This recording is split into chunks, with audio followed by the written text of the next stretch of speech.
You're listening to Education Review Radio. This week, the government has launched, the Children's eSafety Commissioner has launched a safety net to address cyberbullying. And this enables young people to report inappropriate conduct in the digital space. That process of reporting, it encourages young people first to try to remedy the situation themselves and ask for the material to be taken down. If after 24 or 48 hours that hasn't occurred, what the young person can do is contact eSafety.gov.au. They then report the matter, and then the Commissioner's office, my understanding, will try to negotiate for that material to be taken down. That's really important in terms of making issues around bullying through cyberspace a community issue. At this stage, it has been really a social issue that becomes sort of like a personal issue that the young person has to deal with. And so the fact that this has been escalated to that level where there can be an intervention and supports put in place for young people, it's really reinforcing the message that that behaviour is just not acceptable. We know that 1 in 5 young people between the age of 8 to 17 years experience cyberbullying. And we also know that Australia has been ranked number 1 in the world for bullying on social media. And the problem around that is some people can say, oh, look, that's just part of growing up, and I've heard people say that. But the reality is that it has a pretty detrimental effect on young people. So we know that children who are bullied are 3 times more likely to show depressive symptoms and up to 9 times more likely to have suicidal thoughts. And the sad thing about this sort of behaviour and the repercussions of this sort of behaviour is we hear it in the media when a young person takes their life because they haven't been able to resolve an issue and they feel that they're alone, they feel that nobody else understands their particular situation. Now, what we have is a community who's actually standing up and saying, this is not acceptable. We are actually going to act. You are not alone. There is a support structure behind you that will make a difference. The other thing is that there's the other side of the story, which is the side of the young person who might be undertaking the bullying. Some of that might be about lack of development of the frontal lobe. Young people can be very impulsive, cannot think about consequences, and may not even be thinking about the repercussions of their behaviour or another person. And that's not excusable, but there needs to be education for young people in that space. And the other is that if we can re-educate young people into positive relationships and behaviours, hopefully we avoid other forms of issues into the future. We know that young people who bully have 1 in 4 chances of having a criminal record by the age of 30. So we also want to address that sort of behaviour so that we don't end up with people in the criminal justice system as well. Interrelate offers a number of programs in schools.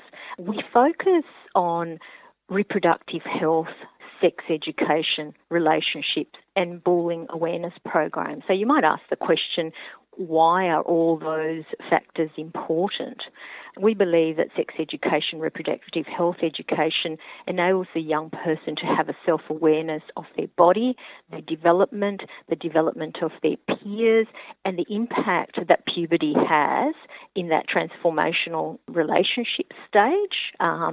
So the young person can learn boundaries, can learn what's acceptable, what's not, to understand peer pressure. Now you hear of young people, for example, sending inappropriate photos of themselves out into the public sphere, and then that having an impact in terms of the cyberbullying space and those photos becoming, public. It might be that they sent it to a close friend or a boyfriend, and then the relationship sours and those photos then end up in public domains. So that is a really high risk factor for young people. So we educate them about their bodies, the reproductive health, and how to be, I suppose, more independent in their thinking and in control of their own behaviours. The other is that we talk about relationships. Again, puberty and development is a time of turmoil sometimes with parents where, we appear to young people to be foreign creatures. I know I have a teenager and an adult child, and sometimes, when you're talking to them, you feel like you're an alien from outer space in terms of that communication.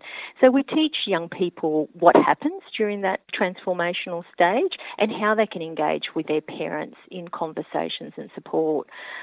The other aspect is that then we do bullying awareness. We educate young people what it is, how to stop it, how to intervene and support a friend if they see somebody experiencing it. We also talk about cyber safety tips. We talk about preventative mechanisms and what to do if it was to happen to you. So who to report, how to document the information, how to report it and what to do about it and how to seek support. The other aspect of what Interrelate does is we also provide hints and tips and resources for teachers and parents. We believe that these sorts of issues are whole of community issues, and so what you want is you want the school environment to respond appropriately. You want parents to have the resources to also respond appropriately and support the young person, and you want the young person to know that they can talk to a trusted adult about these issues, whether it's a teacher or whether it's a parent or someone else that they've identified as their trusted adult. So apart from the education programs, Interrelate also develops resources in the way of books for young people and families and teachers. So those books, we have 100 plus questions kids ask. Those books are structured around the questions that children ask in relation to puberty, relationships, bullying, a whole variety of different things. And they're developed in a language that is quite appropriate for young people. It's focused on the developmental needs of the young person, and it answers those really tricky questions that often it's difficult for a teacher to answer or difficult for a parent to answer. So by having that resource, so a parent can have a conversation with a child. They can sit down and, sometimes the parent might leave the book on the coffee table in the lounge room, and the child might come across it, and then they can, generate that conversation as well. So if people are interested in our resources, they can go into www.interrelate.org.au. Those resources can be bought online. And if people are interested in further information about our programs, they can call 1300 I-RELATE.